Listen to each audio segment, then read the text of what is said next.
no tiene una visión y lee, digamos, las preguntas que ha hecho Álvaro Sierra de una manera que le permite adjudicar una respuesta diferente. Yo quisiera hacer un recorrido rápido por las preguntas contestando telegráficamente para no dejar eso, digamos, en el aire. Lo primero, ¿es necesario priorizar y seleccionar? Se responde con la segunda pregunta. ¿Hay impunidad de facto? Claro que sí, se responde con la intervención de la ministra. 350.000 hechos fácticos en un proceso de justicia transicional que llevan solamente a 14 sentencias, 8 de ellas ejecutoriadas, y necesariamente muestran impunidad en Colombia, y es una impunidad que desde las mismas normas y la misma actividad colectiva estamos fomentando y permitiendo, razón por la cual creo yo que es necesario claramente priorizar y seleccionar. ¿Cuál es la línea roja de la impunidad? Pregunta Álvaro. La línea roja de la impunidad, ¿hasta dónde podemos llegar? Es la zona gris, que nadie tiene claro, y que todos quisiéramos tener, que le corresponde hacer el Congreso, y asumo, digamos, el papel como congresista de identificar qué es lo que tenemos que hacer y cómo lo podemos hacer para identificar cuál es esa línea gris.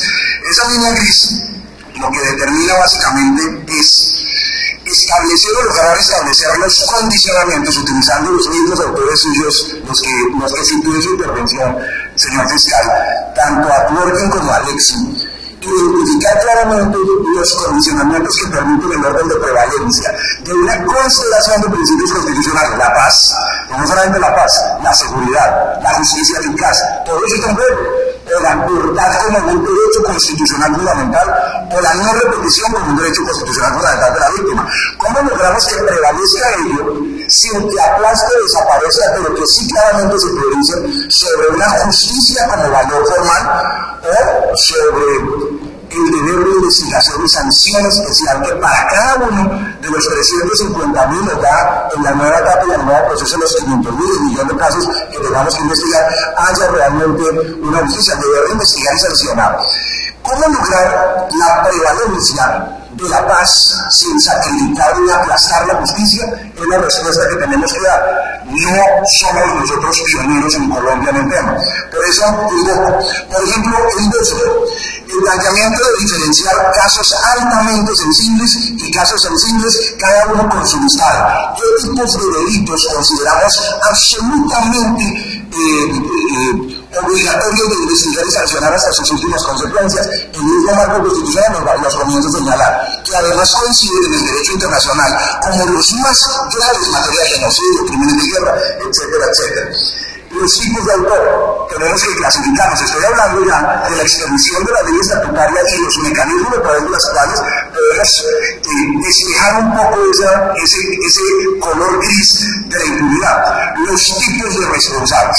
Tenemos que identificar varios tipos de responsables. Esos tipos de responsables se identificaron, por ejemplo, allí entre los que tienen poder militar y los que tienen poder administrativo dentro del mismo conflicto. Dentro de los que tienen poder militar hay subclasificaciones de jefaturas, comandancias, controles territoriales, en fin. La correlación entre casos de autores vamos a tener que establecerla.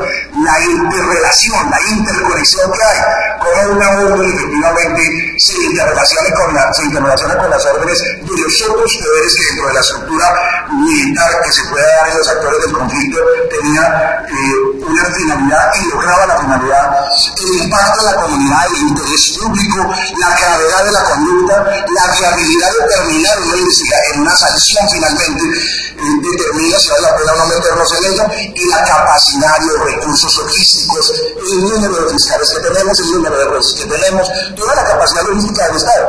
Nosotros debemos poner un plan puro y grueso en una ley estatutaria, estableciendo que como condicionamientos ya legales van a revisión de la Corte Constitucional, y si ella los acepta o les da su visto bueno, tendremos nosotros claramente cómo resolver el tema. Tratamiento diferencial entre guerrilleros y fuerza pública, un tema que se volvió sensible en algún momento, que fue duro para nosotros. En la ley de víctimas reconocimos por primera vez la existencia legal del conflicto armado en Colombia. Eso nos demandó de los opositores de este tipo de concepciones muchas críticas. Lo llevamos a rango constitucional, en el marco constitucional para la paz, cuando decidimos plantear como principio constitucional un trato diferenciado, no solamente para los miembros de la guerrilla misma, porque aquí se dice deben pagar una cárcel los comandantes guerrilleros Y la respuesta es, claro que sí. Y también tendría la posibilidad de pagar penas alternativas en la medida en que efectivamente cumplan los parámetros que la sociedad está imponiendo constitucionalmente. ¿Cuáles?